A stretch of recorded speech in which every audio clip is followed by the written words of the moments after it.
He ventures deep into the heart of the ancient forest, a place untouched by the modern world. With him, he carries only what's essential: a small weathered bag on his back and a simple, trusty knife at his side.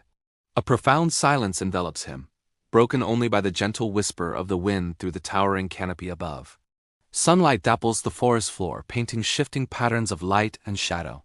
Birds soar effortlessly through the open sky, their calls echoing in the stillness.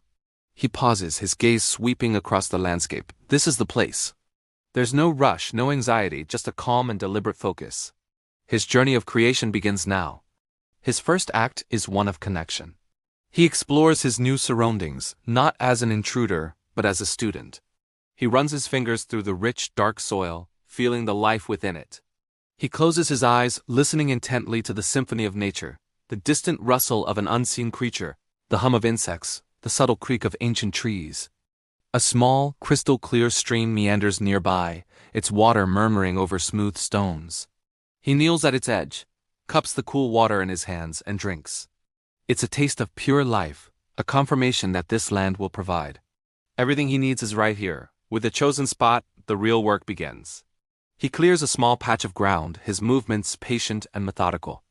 He carefully removes a carpet of fallen leaves, small stones, and tangled, broken branches. It's a process of preparing his canvas, creating a clean foundation for the home he will build. He works with a quiet respect for the land, disturbing as little as possible. The ground is now ready. Next, he turns his attention to the forest's bounty, beginning the search for building materials. His eyes scan the forest floor for fallen wood. Dry branches, weathered logs, and sturdy sticks, each piece is chosen with purpose. He gathers them by hand, carrying them one by one to his cleared space. The weight is considerable, and sweat begins to bead on his forehead, but his pace remains steady. His knife, a simple tool, becomes an extension of his will.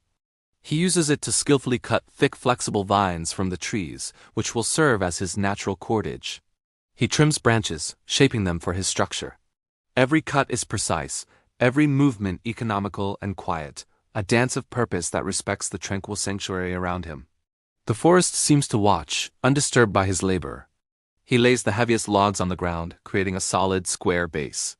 He presses them firmly into the earth, testing their stability, adjusting their position until they are perfectly set.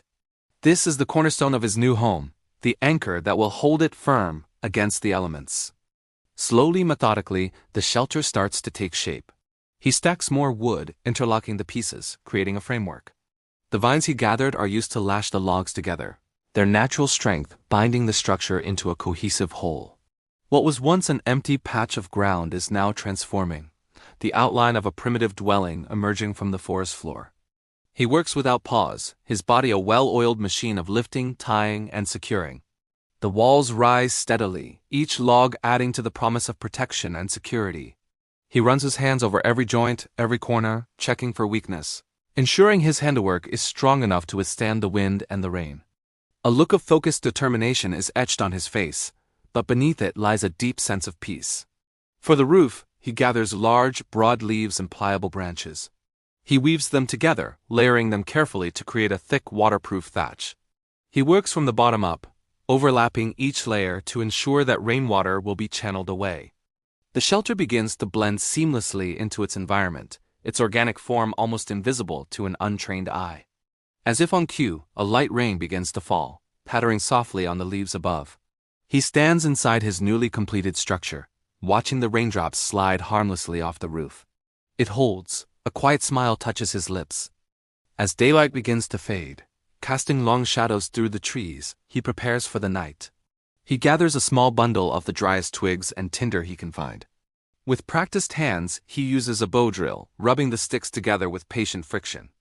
A thin wisp of smoke appears, and he gently coaxes it into a tiny, flickering flame. He shields it from the wind, feeding it small pieces of kindling until it grows into a warm, crackling fire. The warm, orange light pushes back the encroaching darkness, filling his shelter with a comforting glow. The forest comes alive with the sounds of the night, the rhythmic chirping of crickets, the distant call of a nocturnal animal, the soft rustling of leaves in the gentle breeze. He cooks a simple meal over the open flames, the aroma mingling with the earthy scent of the woods. He eats slowly, savoring each bite. Sitting by the warmth of the fire with the solid walls of his shelter at his back, he is completely at ease. He is not just a visitor here. He is a part of this wild place. In the heart of the untamed wilderness, surrounded by the primal beauty of nature, he has built more than just a shelter. With his own two hands, he has built a home. Thank you for joining me on this incredible journey of bushcraft and survival. If you found this process as mesmerizing as I did, don't forget to hit that like button and subscribe for more adventures in the wild. Let me know in the comments what you'd like to see built next. Until then, stay wild.